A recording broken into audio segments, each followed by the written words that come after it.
Helicopter में खराबी की वजह से झारग्राम नहीं पहुंच पाए अमित शाह ने की वर्चुअल रैली। बोले बंगाल को बर्बाद करने वाली टीएमसी की सरकार को हटाकर करेंगे विकास। पुरुलिया की रैली में ममता बनर्जी ने महंगाई के मुद्दे पर केंद्र को घेरा। पैर में लगी चोट का मुद्दा उठाते हुए बोली, जनता का दर्द मेरे दर्द से बड़ा। नंदीग्राम से बीजेपी उम्मीदवार शुभेंदु अधिकारी ने ममता बनर्जी के हलफनामे पर उठाए सवाल। ममता पर 6 आपराधिक केस छिपाने का लगाया आरोप। एआईएमआईएम नेता असदुद्दीन ओवैसी का योगी सरकार पर वार। पुलिस मुठभेड़ के बहाने मुसलमानों को निशाना बनाने का लगाया आरोप। जवाब में बीजेपी बोली, धर्म के नाम पर बांटने का काम न करे ओवैसी। बीएसपी प्रमुख मायावती ने कृषि सुधारों का विरोध करते हुए केंद्र से तीनों कानून वापस लेने की मांग की। साथ ही अगले साल यूपी विधानसभा चुनाव अकेले दम पर लड़ने का किया ऐलान। एनसीटी यानी राष्ट्रीय राजधानी क्षेत्र संशोधन विधेयक लोकसभा में पास होते ही केंद्र और दिल्ली सरकार आमने सामने। विधेयक में उपराज्यपाल को ज्यादा शक्तियां देने पर केजरीवाल ने उठाए सवाल।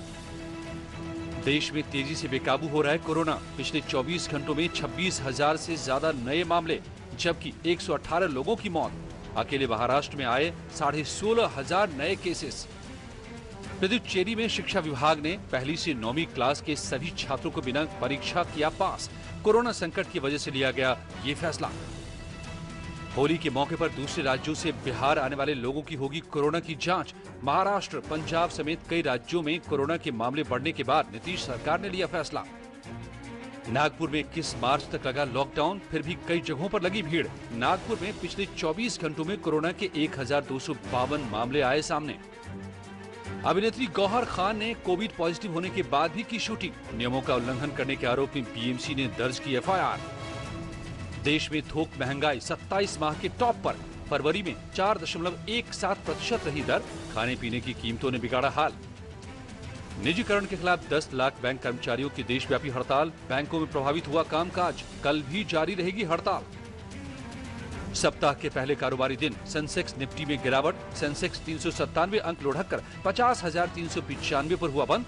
निफ्टी भी 101 अंक फिसलकर 14,929 पर पहुंचा। दुनिया भर में कोरोना मरीजों का आंकड़ा 12 करोड़ के पार पहुंचा। 26,66,000 से ज्यादा लोगों की जा चुकी है कोरोना से जान। राज्यसभा में उठा ब्रिटेन में बढ़ रहे नस्लवाद का मुद्दा। विदेश मंत्री एस जयशंकर बोले, नस्लवाद की घटनाओं से आंखें नहीं फेर सकते। जरूरत पड़ी तो ब्रिटेन के सामने मुद्दा उठाएंगे। आईएस के खिलाफ एनआईए की बड़ी कार्रवाई। दिल्ली, केरल, कर्नाटक में 10 ठिकानों पर छापेमारी। पाकिस्तान से जुड़े कई संदिग्धों को किया गिरफ्तार। जम्मू कश्मीर के शोपियां में शनिवार से जारी मुठभेड़ में लश्कर का 2 आतंकी ढेर। मारे गए आतंकियों में जैश के कमांडर सज्जाद अफगानी भी शामिल। 2008 के बाटला हाउस एनकाउंटर मामले में दोषी आरिज खान को फांसी की सजा। दिल्ली की जिला अदालत ने सुनाया फैसला।